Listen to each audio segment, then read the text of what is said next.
بسم الله الرحمن الرحيم والحمد لله رب العالمين ناصر المستضعفين وقاهر المجرمين وأشهد أن لا إله إلا الله ولي الصالحين وأشهد أن محمدا عبده ورسوله سيد الأولين والآخرين.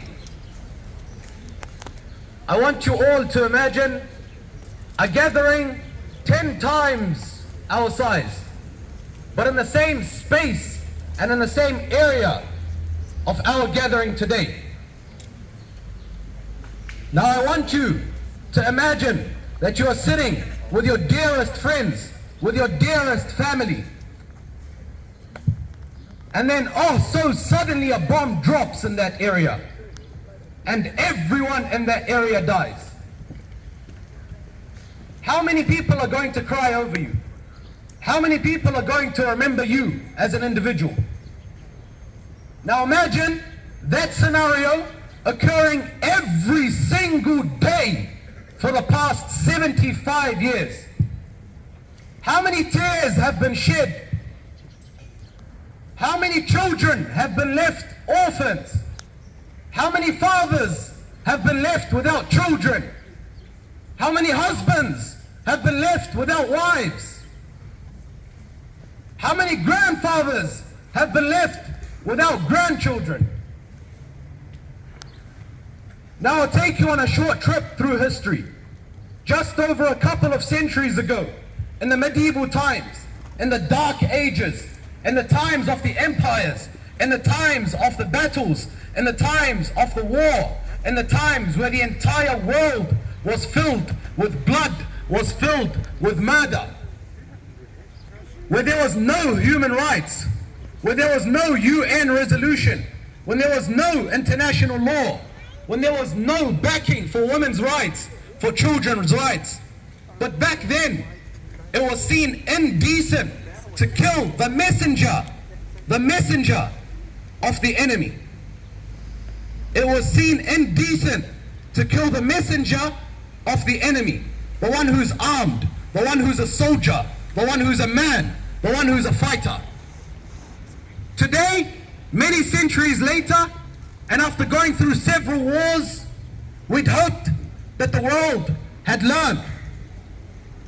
We'd hoped that the people who put together what is known today as human rights, what is known today as children's rights, what is known today as animal rights, what is known today as international law, that when they see a messenger, an armed soldier of the enemy being killed in an inhumane way, that the enemy will be held accountable. Let alone 10,000 innocent children being murdered in just under 200 days. Shame! Let alone 40,000 people being murdered, 40,000 innocent civilians being murdered in front of the world's eyes, being filmed, being recorded, being mocked for the entire world to see. Shame! Shame! Now we ask the question, where are the people who put together the human rights? Where are the people that put together the international law to protect you and I, the innocent civilians? Where are the people who call for children's rights? When the children are being murdered, kidnapped, at less than 1 year old. Look at the statistics. Look at the children that have died since October the 7th last year that are 0 years old. They haven't passed a single year of their life. And the list goes on and on and on. And you will get tired of scrolling just that list of children that are 0 years old. Imagine how many children have died that are 1 year old, that are 2 years old.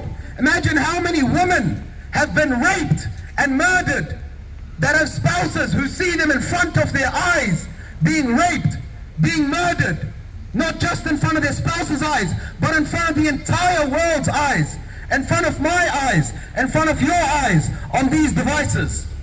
But what can we do? We had hoped that the people who put together the human rights to defend you and I would have stood up and said something. But instead, it turned out that the entire time, that was a lie. The entire time, we were being lied to. The entire time, the leaders that put together the human rights are the first people to break the human rights. They're the furthest away from human rights. They're the furthest away from women's rights. They're the furthest away from children's rights. But you know who teach them human rights? You know who teach them children's rights? It's you and I. It's you and I. We will teach them. We will replace them. We will show them that we do not stand for oppression.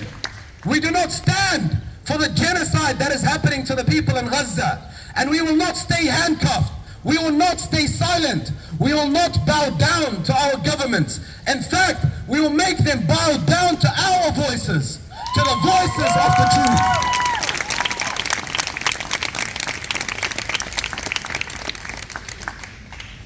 And now it is the duty of you and I to uncover the veil of the double standards of these world rulers, to uncover the veil of these people who so call for the UN resolution, for the international law, but break every single one of these laws.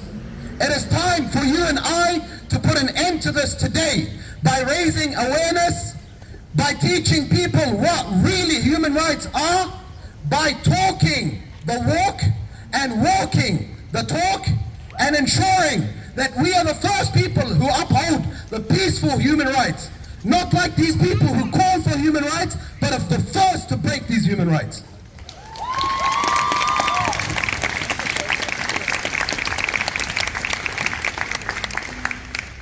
Now I say this every time, and I know you might get tired, and I know you might get bored, and I know it might be a struggle, but trust me, believe me, wallahi, as I say every single time, today we fight for the freedom of Palestine.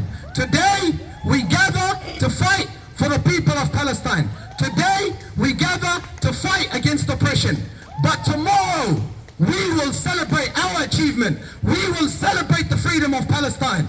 We will celebrate the freedom